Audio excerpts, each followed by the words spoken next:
नमस्कार दोस्तों। अक्षय एजुकेशन के ई लर्निंग प्लेटफॉर्म पर आप सभी का एक बार फिर से मैं स्वागत करता हूं।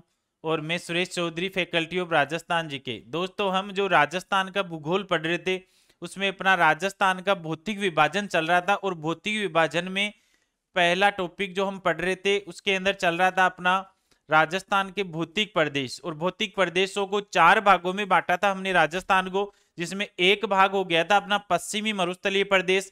आज जो स्टार्ट करेंगे हम आगे है अपना अरावली प्रदेश, उसके बाद में आएगा अपना पूर्वी मैदानी प्रदेश और फिर दक्षिणी पूर्वी पठारी प्रदेश। तो स्टार्ट करते हैं हम अरावली प्रदेश से।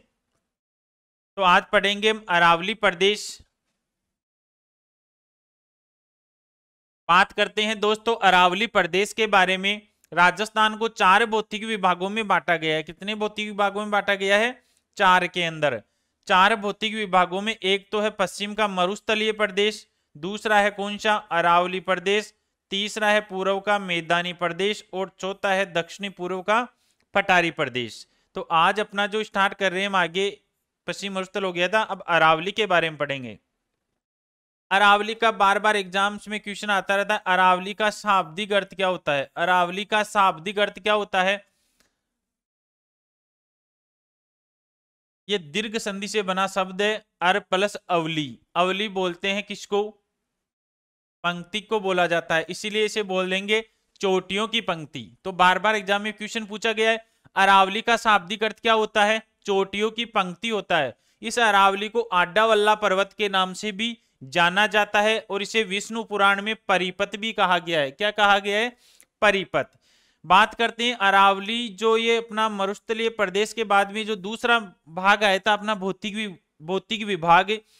तो इस अरावली प्रदेश की जलवायु कैसी पाई गई है? तो इसकी जलवायु है दोस्तों उपाद्र जलवायु। कैसी जलवायु है?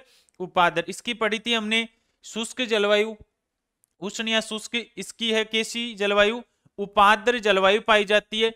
और कितने जिलों में अरावली का विस्तार है? ध्यान रखना, ये क्वेश्चन अभी अधीनस्थ चयन बोर्ड में भी पूछा गया था और राइट आंसर माना था 13 जिले।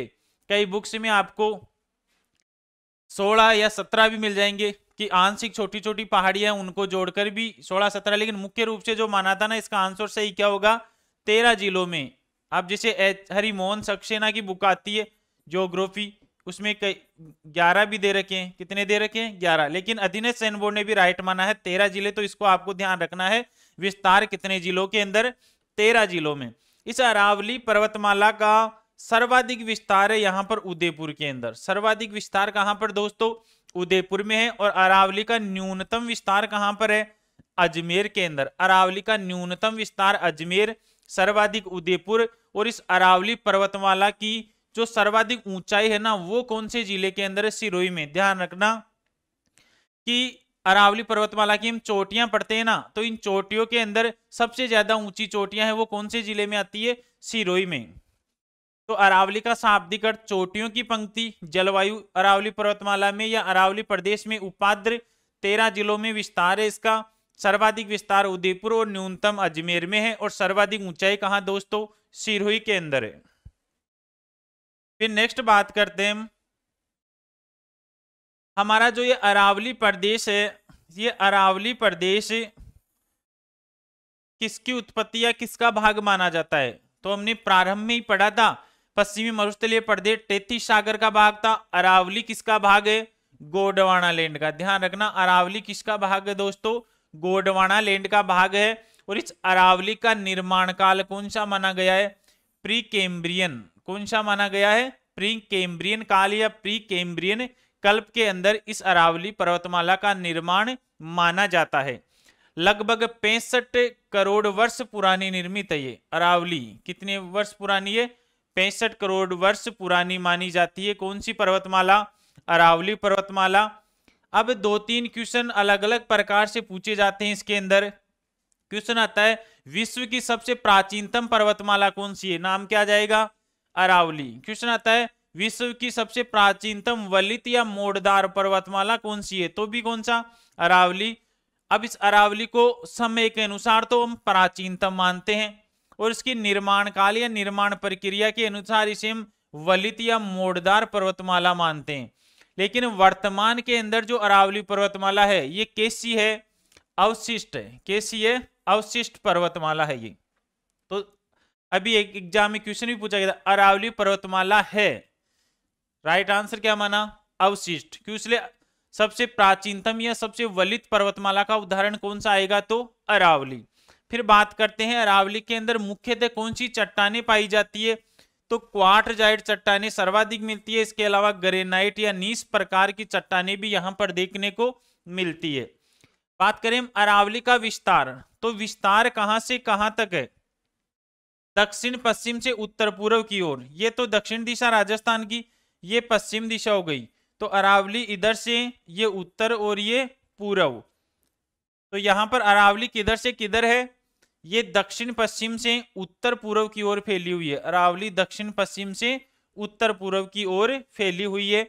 और किसके समकालीन माना जाता है इस अरावली पर्वतमाला को, अमेरिका यानी यूएसए की एक पर्वतमाला है अपलेशियन पर्वतमाला, उसके समकालीन मानते हैं। ध्यान रखना, ये फर्स्ट ग्रेड में क्वेश्चन भी पूछा हुआ है कि अरावली पर्वतमाला को किस पर्वतमाला के समकालीन मानते हैं, यूएसए की अपलेशियन पर्वतमाला। फिर बात करते हैं अरावली पर्वतमाला की लंबाई की बात करें, तो अरावली पर्वतमाला की कुल लंबाई कितनी है, 692 किलोमीटर। देखो अरावली पर्वतमाला ये तो अपने राजस्थान के अंदर है, राजस्थान के बाहर भी तो है ना अरावली पर्वतमाला, गुजरात के अंदर भी है। कहाँ है ये, गुजरात। और इसके अंदर यहां से स्टार्ट होती है खेड़ ब्रह्मा स्थान से। कौन से स्थान से, खेड़ ब्रह्मा, गुजरात से स्टार्ट हो गई अरावली पर्वतमाला और आगे इधर दिल्ली तक है। कहां तक है ये, दिल्ली तक। और दिल्ली में कुछ पहाड़ियां हैं जिनका नाम है रायसीना पहाड़ियों तक। कौन सी पहाड़ियों तक, रायसीना पहाड़ियां। और रायसीना पहाड़ियों के अंदर एक राष्ट्रपति भवन भी बना हुआ है। क्या बना हुआ है यहाँ पर, राष्ट्रपति भवन। तो ध्यान रखना अरावली पर्वतमाला का विस्तार कहां से कहां तक है, खेड़ ब्रह्मा गुजरात से लेकर रायसीना की पहाड़ियां दिल्ली तक। अब यहां से लेकर यहां तक इसकी कुल लंबाई कितनी है, 692 किलोमीटर। गुजरात के खेड़ ब्रह्मा यानी पालनपुर में पड़ता है ये, और दिल्ली तक फैली हुई है ये रायसीना पहाड़ियों तक। और रायसीना पहाड़ियों में क्या है, अपना राष्ट्रपति भवन बना हुआ है। अब ये तो कुल लंबाई तो टोटल की हो गई, लेकिन हम बात करें कि राजस्थान में यहां से लेकर यहां तक इसकी कुल लंबाई कितनी है, तो राजस्थान में कुल लंबाई बात करें तो 550 किलोमीटर है। कितनी है, 550 किलोमीटर है, जो इस कुल अरावली का लगभग 80% है। कितना प्रतिशत है, लगभग 80% यह है राजस्थान के अंदर अरावली पर्वतमाला। तो राजस्थान में कहां से स्टार्ट होती है ये, राजस्थान में स्टार्ट होती है यहाँ आबू से। आबू पड़ता है सिरोही के अंदर और यहाँ खेतड़ी तक है। खेतड़ी कहां पड़ता है दोस्तों, झुंझुनू के अंदर। खेतड़ी कहां पर है, झुंझुनू। तो राजस्थान में यह आबू सिरोही से प्रारंभ होकर खेतड़ी झुंझुनू तक है। अरावली की मूल जड़ें, अब क्वेश्चन आता है, एक बार पूछा गया ये क्वेश्चन पूछा गया है, क्वेश्चन आया एग्जाम की, अरावली का पिता किसे कहा जाता है। तो ध्यान रखना यहां तो ये बाहर दिखने लग जाती है पर्वतमालाएं पूरी, लेकिन इससे पहले है ना ये अरब सागरीय क्षेत्र है। कौन सा क्षेत्र है ये, अरब सागर है। और अरब सागर में अरावली पर्वतमाला का विस्तार है, यानी इसका, लेकिन ये बाहर नहीं दिखती है, पानी के अंदर है, बिल्कुल नीचे पथरीला क्षेत्र है इसकी। ये जड़ें गई हुई है अरब सागर में। यहाँ एक द्वीप पड़ता है लक्षद्वीप। कौन सा द्वीप है, लक्षद्वीप। तो यहीं से स्टार्ट हो जाती है, लेकिन बाहर दिखना कब कहां से स्टार्ट होती है, खेड़ ब्रह्मा गुजरात से। तो क्वेश्चन आया हुआ एग्जाम में कि अरावली का पिता किसे कहा जाता है, तो पिता जहां से उत्पन्न हुई है पानी में ही हो गई ना, तो यहां अरब सागर को इस अरावली का दोस्तों क्या बोलते हैं, पिता कहा जाता है। मूल जड़ें कहां से हो जाएगी, अरब सागर से। अब बात करें अरावली की ऊंचाई व चौड़ाई की, तो आपको पता है कि सर्वाधिक ऊंची पहाड़ियां इधर सिरोही में बताइए ऊंचाई, तो ऊंचाई इस साइड में ज्यादा रहेगी और इस साइड में क्या रहेगी, कम। चौड़ाई भी इधर ज्यादा है और इधर क्या है, कम। तो बात करें कि अरावली की ऊंचाई व चौड़ाई, ये कौन सा भाग आ गया, दक्षिणी पश्चिमी। तो दक्षिण पश्चिम में तो क्या है, ऊंचाई और चौड़ाई ज्यादा, और ये दिशा हो गई आपकी उत्तर पूर्व। तो उत्तर पूर्व के अंदर अरावली की क्या है, ऊंचाई और चौड़ाई कम मानी गई है, यानी कम है। अब बात करते हैं इस अरावली प्रदेश की जो ऊंचाई है ना, कहीं पर ज्यादा है कहीं पर कम है, उस सारी का एवरेज निकाल करे औसत ऊंचाई की बात करें तो औसत ऊंचाई कितनी आती है? 930 मीटर आती है। कितनी आती है दोस्तों? 930 मीटर। अरावली दक्षिण पश्चिम में अधिक ऊंची है और चौड़ी है, जबकि उत्तर पूर्व में संकरी और कम चौड़ी आएगी। यहां पर संकरी और क्या है? चौड़ाई क्या है? इधर कम है, इधर चौड़ाई कम है, ऊंचाई भी कम है, इधर चौड़ाई भी ज्यादा है और ऊंचाई भी ज्यादा है। औसत वर्षा की बात करते हैं। औसत वर्षा इसकी 50 से 90 सेंटीमीटर वार्षिक। इस अरावली प्रदेश में औसत वर्षा कितनी होती है? 50 से 90 सेंटीमीटर वार्षिक। और अरावली में क्षेत्रफल तो कितना आता है राजस्थान का? 9%। और जनसंख्या कितनी निवास करती है? 10%। इस अरावली पर्वतमाला, बार बार एग्जाम में क्वेश्चन पूछा गया, स्टार लगा लेना इसके। अरावली पर्वतमाला की सबसे ऊंची चोटी कौन सी है? गुरु शिखर है। यहां पर सिरोही में पड़ती है। कौन सी चोटी? गुरु शिखर। कौन सी चोटी है दोस्तों? गुरु शिखर है। गुरु शिखर कहां पर है? माउंट आबू सिरोही के अंदर। कहां पर है ये? माउंट आबू सिरोही के अंदर है। इसकी ऊंचाई कितनी है? इसकी ऊंचाई आती है 1722 मीटर। कितनी आएगी? मीटर में पूछे तो 1722 मीटर आती है दोस्तों। लेकिन कई बुक्स में या कई बार एग्जाम में वो आपको 1722 ने देकर 1727 भी दे देता है। तो 1727 क्यों देता है? कि ये जो इसकी चोटी है ना, इस चोटी के ऊपर एक ऋषि तपस्या करते थे। उन ऋषि का नाम था दत्तात्रेय ऋषि। कौन सा ऋषि था वो? दत्तात्रेय ऋषि। तो इस ऋषि का यहाँ पर एक छोटा सा मंदिर बना हुआ है इस चोटी के ऊपर ही। और इस मंदिर की ऊंचाई है 5 मीटर। कितने मीटर है? 5 मीटर। तो इस मंदिर को जोड़ देना तो 1722 में 5 और ऐड कर देंगे तो टोटल ऊंचाई कितनी हो जाएगी? 1727 मीटर। लेकिन ज्यादातर एग्जाम में कौन सी मानी जाती है?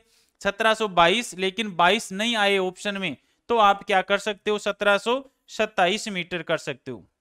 अब एक बार आप रटकर चले गए, 1722 नहीं आई तो 1727 करूंगा, लेकिन दिमाग लगा लिया एग्जामिनर ने, मीटर में पूछी नहीं ऊंचाई, फिट में बदलकर पूछ ली कि अरावली की सर्वोच्च चोटी गुरु शिखर कितने फीट ऊंची है। तो फिट पूछ ले तो ध्यान रख लेना 5650 फीट है। गुरु शिखर की ऊंचाई फिट में कितनी है?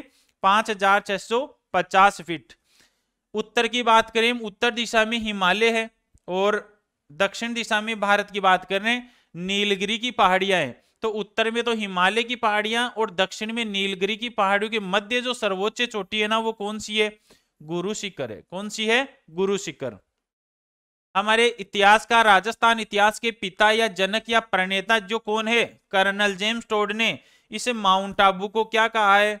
हिंदू ओलंपस या संतों का शिखर कहा है। क्या कहा है? हिंदू ओलंपस या संतों का शिखर। क्वेश्चन आया हुआ है कि माउंट आबू को हिंदू ओलंपस की संज्ञा किस इतिहासकार ने दिया? किसने दिए? तो किसने दिए? कर्नल जेम्स टोड ने दिए। अब बात करते हैं हम अरावली का डिवाइडेशन। और हमारी जो अरावली पर्वतमाला है, इस अरावली पर्वतमाला को कितने भागों के अंदर बांटा गया है? अरावली पर्वतमाला, ये मान लेते हैं यहां पर अपनी अरावली पर्वतमाला है, इसको 3 भागों में बांटा गया है। कितने भागों में? अरावली, अरावली के कितने भाग कर दिए? 3 भाग। सबसे ऊपर वाला भाग उत्तर दिशा के अंदर है, नाम रख दिया उत्तरी अरावली। क्या रख दिया दोस्तों? उत्तरी अरावली। बीच वाला जो भाग है ये मध्य के अंदर है अरावली के, तो इसका नाम रख दिया मध्य अरावली। और जो नीचे वाला दक्षिणी भाग है इसका नाम रख दिया क्या? दक्षिणी अरावली। बस बिल्कुल आसान है। अरावली को कितने भागों में बांटा गया है? 3 के अंदर बांटा गया है। बोला कि कौन कौन से हैं? तो दिशा के अनुसार ऑटोमेटिक पता चल गया। उत्तर वाला भाग उत्तरी अरावली, दक्षिण वाला भाग दक्षिण अरावली, और जो बीच में बच गया वो क्या हो गया? मध्य अरावली है। तो 3 भागों में बांट दिया। सबसे पहले बात करते हैं दोस्तों उत्तरी अरावली की। उत्तरी अरावली की पहले प्रमुख चोटियां देख लेते हैं। क्वेश्चन डायरेक्ट पूछा जाता है, इधर से भी क्वेश्चन आता है उत्तरी अरावली की सबसे ऊंची चोटी कौन सी है? तो ध्यान रख लेना, बार बार एग्जाम में पूछा गया। रघुनाथगढ़ है। कहां पर? सीकर के अंदर। सर्वोच्च चोटी कौन सी चोटी है? सर्वोच्च चोटी। सर्वोच्च चोटी कौन सी हो जाएगी दोस्तों? उत्तरी अरावली की बात कर रहे हैं। उत्तरी अरावली की सर्वोच्च चोटी रघुनाथगढ़ 1055 मीटर। और कहां पर है ये? सीकर के अंदर। इसके अलावा भी और कौन कौन सी चोटियां हैं? यहां पर बात करते हैं झुंझुनू के अंदर एक चोटी है बबई, जिसकी ऊंचाई कितनी है? 780 मीटर। अलवर में चोटी है बहराच, जिसकी ऊंचाई है 792 मीटर। अलवर में ही चोटी है बिलाली, जिसकी ऊंचाई है 775 मीटर। जयपुर में चोटी है खो, खो या खोह भी आता है कई जगह, 920 मीटर। जयपुर की है बरवाड़ा 786 मीटर। जयपुर में है मनोहरपुर 747 मीटर। और जयपुर में ही कौन सी चोटी है? बैराट चोटी है, जिसकी कितनी है? 704 मीटर है। ये उत्तरी अरावली की प्रमुख चोटियां हैं। फिर बात करते हैं मध्य अरावली। उत्तरी अरावली में एक औसत ऊंचाई जरूर लिख लेना आप। उत्तरी अरावली की, उत्तरी अरावली है ना, इसकी औसत ऊंचाई कितनी है? औसत ऊंचाई तीनों अरावली की अलग अलग ऊंचाई आएगी। उत्तरी अरावली की 450 मीटर। कितनी है औसत ऊंचाई? 450। मध्य अरावली की पढ़ेंगे तो 550 आ जाएगी। और दक्षिण की पढ़ेंगे औसत ऊंचाई 900। और पूरी अरावली की औसत ऊंचाई याद रखेंगे तो 930। तो चारों ध्यान रहना चाहिए आपको। फिर बात करते हैं दोस्तों मध्य अरावली। और मध्य अरावली के अंदर औसत ऊंचाई की बात कर लेते हैं। सबसे पहले मध्य अरावली की औसत ऊंचाई कितनी है? औसत ऊंचाई, तो मध्य अरावली की औसत ऊंचाई है दोस्तों 550 मीटर। कितनी है? 550 मीटर। अब बात करते हैं मध्य अरावली की सबसे ऊंची चोटी की। मध्य अरावली की कितनी हो जाएगी? 550 मीटर।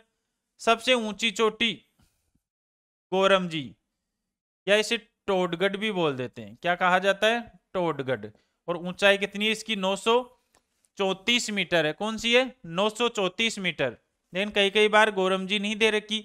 और गोरमजी की इसका कुछ भाग क्या होता है? राजसमंद को टच करता है। तो कई कई बार इसको न देकर वो ऑप्शन में ये दूसरी वाली को दे देता है कि मध्य अरावली की सबसे ऊंची चोटी है। तो हो जाएगी आपके तारागढ़ अजमेर। कितनी? 873 मीटर। तो सर्वोच्च तो कौन सी हो जाएगी? वैसे डायरेक्ट क्वेश्चन आएगा तो मध्य अरावली की सर्वोच्च चोटी गोरमजी या टोडगढ़ 934 मीटर। ये ऑप्शन में नहीं है तो आप तारागढ़ कर सकते हो 873 मीटर। तारागढ़ को गढ़ बीटली भी बोला जाता है। क्या बोलते हैं? गढ़ बीटली। ये मध्य अरावली में मुख्यतः कौन सा जिला आता है? अपना अजमेर आता है। ध्यान रखना मध्य अरावली का मुख्य जिला अजमेर जिला है। और मध्य अरावली के अंदर अपने एक पहाड़ और है जो सर्पिलाकार पहाड़ है। कैसा पहाड़ है? सर्पिलाकार। इसीलिए इसका नाम है नाग पहाड़। और इसकी ऊंचाई कितनी है? 795 मीटर। कितनी है? 795 मीटर। दोस्तों नदियां पढ़ते हैं तो इसमें आता है कि लूनी नदी का उद्गम कहां से होता है? नाग पहाड़ अजमेर से। वही पहाड़ है ये 795 मीटर। तो मध्य अरावली की औसत ऊंचाई 550 मीटर। मुख्य जिला अजमेर। सर्वोच्च चोटी गोरमजी या टोडगढ़ 934 मीटर। कई बार ऑप्शन में नहीं आता है तो तारागढ़ हो जाएगी। कितनी? 873 मीटर। अब बात करते हैं मध्य अरावली के अंदर कुछ दर्रे भी आते हैं। मध्य अरावली के अंदर ब्यावर के अंदर, तो मध्य अरावली के प्रमुख दर्रा कहते किसे हैं? नाल या दर्रा किसको बोलते हैं? ध्यान रखना दोस्तों, पर्वतों या पहाड़ियों के मध्य सकरा या तंग रास्ता क्या कहलाता है? इनको काट रास्ते बनाए गए हैं संकरे और तंग। इनमें से आवागमन एक दूसरे स्थान को जोड़ता है। ये क्या करता है? ये स्थानों को जोड़ता है, स्थानों को जोड़ने का कार्य करते हैं। तो पर्वतों या पहाड़ों के मध्य संकरा या तंग रास्ता क्या कहलाता है दोस्तों? नाल या दर्रा कहा जाता है। क्या बोलते हैं? नाल या दर्रा। अब यहां अजमेर मध्य अरावली के मुख्य दर्रे कौन से हैं? ब्यावर के अंदर। ब्यावर के अंदर कौन कौन से दर्रे हैं? एक तो बर दर्रा है, एक परवेरिया है, एक शिवपुर घाट है और एक सुर्रा घाट है। तो ये प्रमुख दर्रे हैं यहाँ के। और कहाँ के? मध्य अरावली के। और कहाँ पड़ते हैं ये? ब्यावर में पड़ते हैं, अजमेर में ब्यावर तहसील के अंदर। और नाल या दर्रा किसको बोलते हैं? संकरा या तंगरास्ता। पर्वतों के मध्य संकरा तंगरास्ता नाल या दर्रा कहलाता है। फिर आते हैं दोस्तों दक्षिणी अरावली। उत्तरी पढ़ लिया, मध्य पढ़ लिया और अब दक्षिणी अरावली। तो सबसे पहले बात करते हैं, अरावली का सर्वाधिक विस्तार इसी भाग के अंदर है। ये अपनी अरावली हो गई, ये भाग है दक्षिणी अरावली में। कौन सा भाग? ये है दक्षिणी अरावली।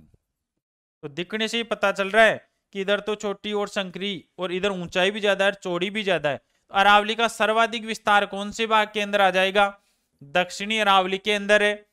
मुख्य जिले कौन कौन से आएंगे इसके अंदर? सिरोही आ गया, उदयपुर आ गया, राजसमंद आ गया। तो मुख्य जिले कौन से आते हैं? सिरोही और उदयपुर, और राजसमंद में ज्यादातर ऊंची पहाड़ियां मिलती है यहाँ पर। और इसकी औसत ऊंचाई कितनी है दोस्तों? 900 मीटर है। ध्यान रख लेना, पहली उत्तरी अरावली की 450, इसके बाद में मध्य अरावली की, ये तो उत्तरी अरावली की थी, ये मध्य की थी, और ये दक्षिणी की कितनी हो गई आपके? 900। और औसत आया था, औसत पूरी अरावली का औसत पूछा था, तो अरावली का औसत कितना था? 930 मीटर था। चारों आपको याद रहना चाहिए। दक्षिणी भाग में अरावली की ऊंचाई, दक्षिणी भाग में अरावली का जो विस्तार है ना, अरावली की ऊंचाई नहीं, मतलब अरावली का विस्तार किस प्रकार की आकृति में है? हाथ के पंजे के समान। यहां आकर देखो अरावली ऐसे हो गई है, तो कैसी आकृति हो गई है? हाथ के पंजे के समान है। दक्षिणी अरावली की आकृति कैसी है? हाथ के पंजे के समान है दोस्तों।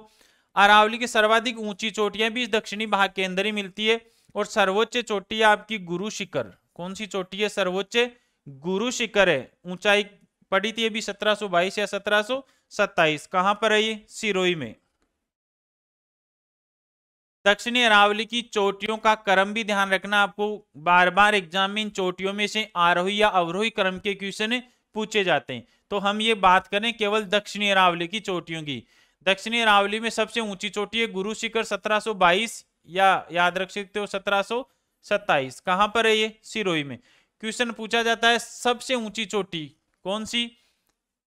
गुरु शिखर। दूसरे नंबर पर दक्षिण अरावली में शेर, शेर की है 1597, ये भी सिरोही में। तीसरी देलवाड़ा 1442, ये भी सिरोही में। चौथी जरगा पर्वत या जरगा चोटी है 1431, जो कहां पर है? उदयपुर में। अचलगढ़ 1380 सिरोही के अंदर। आबू 1295, ये भी सिरोही में। कुंभलगढ़ 1224, ये कहां पर है? राजसमंद में। धोनिया 1183, ये भी राजसमंद। ऋषिकेश 1017, कहां? सिरोही। कमलनाथ 1001, कहां? उदयपुर। सज्जनगढ़ 938, कहां?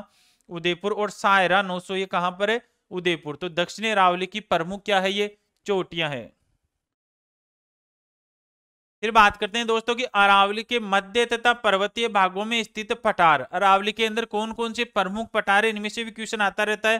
क्वेश्चन आता है अरावली का या राजस्थान का बोले सबसे ऊंचा पठार कौन सा है? तो सर्वाधिक ऊंचा पठार कौन सा हो जाएगा? उड़िया का पठार है। और ऊंचाई कितनी है दोस्तों इसकी? 360 मीटर। कहां पर है ये? सिरोही के अंदर। कहां पर है ये? सिरोही के अंदर है। बात करें फिर अगला दूसरा पठार, दूसरा सबसे ऊंचा, दूसरा सबसे ऊंचा पठार। तो दूसरा सबसे ऊंचा की बात करें तो आपका है भोराट का पठार। ऊंचाई आ जाएगी 1225 मीटर। कहां पर है ये? ये गोगुंदा और कुंभलगढ़ के मध्य है। गोगुंदा तो पड़ता है उदयपुर में, और कुंभलगढ़ कहां पड़ता है दोस्तों? राजसमंद के अंदर। गोगुंदा उदयपुर में और कुंभलगढ़ राजसमंद में। अरावली का सबसे ऊंचा पठार उड़िया का पठार। बोराट का पठार कहां? गोगुंदा कुंभलगढ़, दूसरा सबसे ऊंचा पठार। और आबू पठार कहां पर है? आबू पठार भी सिरोही के अंदर है। और ऊंचाई कितनी है इसकी? 1200 मीटर है। कैसी? कितना है? 1200। इस आबू पठार की आकृति से गुंबदाकार है। कैसी है? गुंबदाकार, जिसे ज्योग्राफी भाषा में बेथोलिक की संज्ञा दी गई है। किसकी संज्ञा दी गई है? बेथोलिक। ध्यान रख लेना, किस पठार को बेथोलिक की संज्ञा दी गई है? आबू पठार को आकृति कैसी? ऊपर से गुंबदाकार है। और ऊंचाई कितनी है इसकी? 1200 मीटर। और कहां पर है ये? सिरोही में। इसके अलावा अन्य जो पठार है, एक है लसाड़िया का। ये भी बार बार पूछा जाता है एग्जाम्स में, ध्यान रखना भाइयों कि लसाड़िया का पठार कहां पर है? उदयपुर में है। और कैसे क्वेश्चन आया हुआ है?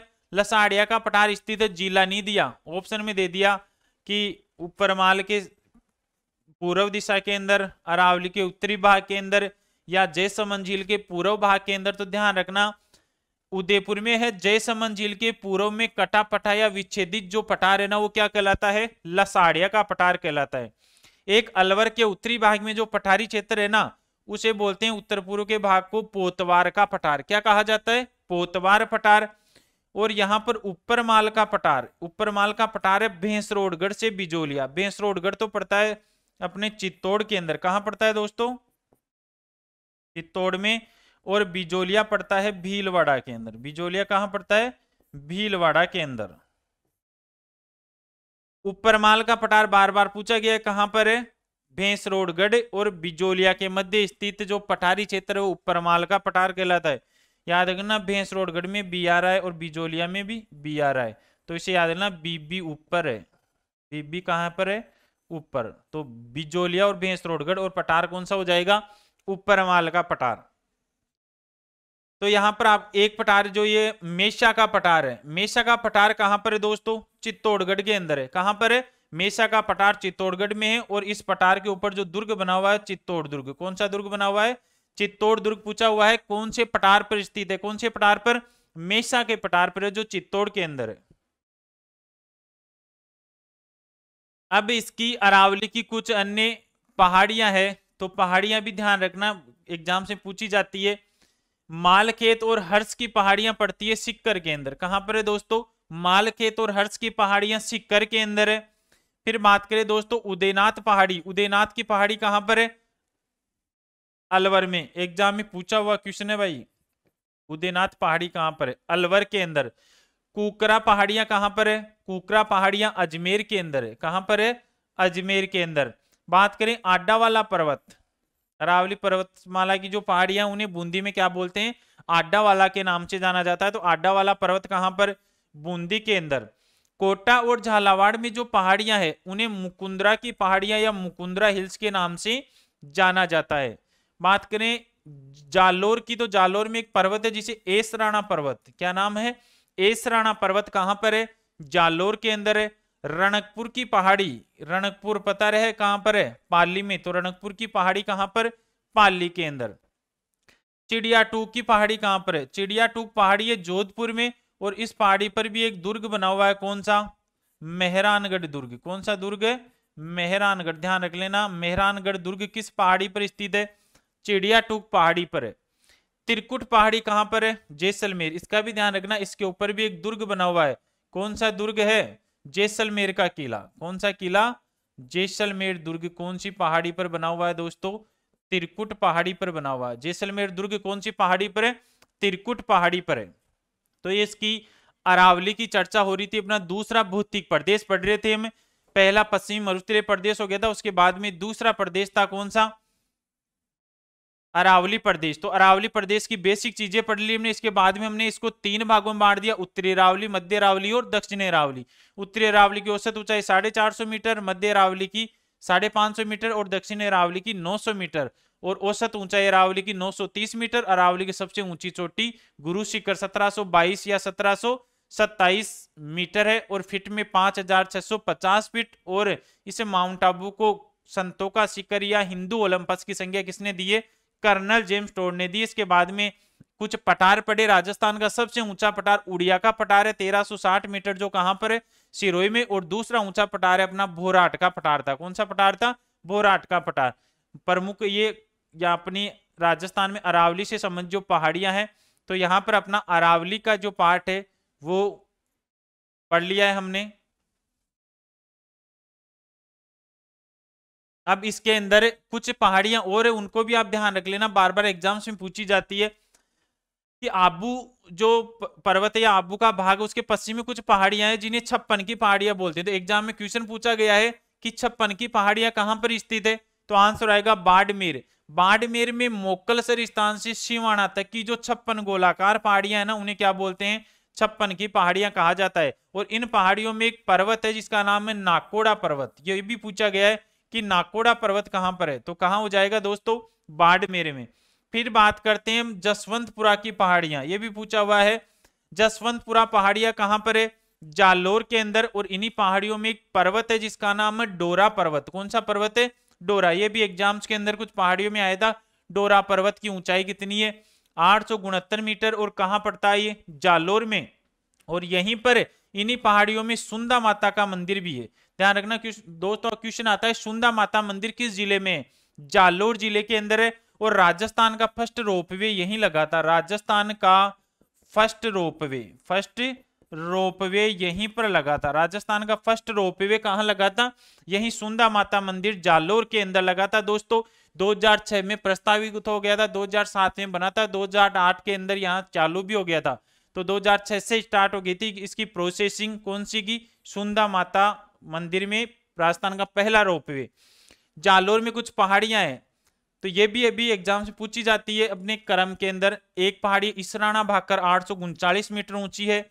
दूसरी पहाड़ी है रोजा भाकर जो 730 मीटर है। तीसरी पहाड़ झाडोल पहाड़ बोलते हैं जो 588 मीटर है। ये पहाड़ियां अपने इसी का ही भाग माना जाता है, अरावली का। लेकिन अरावली का विस्तार नहीं है यहाँ पर, तो छोटी छोटी पहाड़ियां आ जाती है। ये आबू के पश्चिमी साइड की पहाड़ियां की बात कर रहे हैं, जो किसके अंदर आती है? बाड़मेर और जालोर के अंदर आती है। वैसे मुख्य विस्तार इधर अरावली का नहीं माना जाता।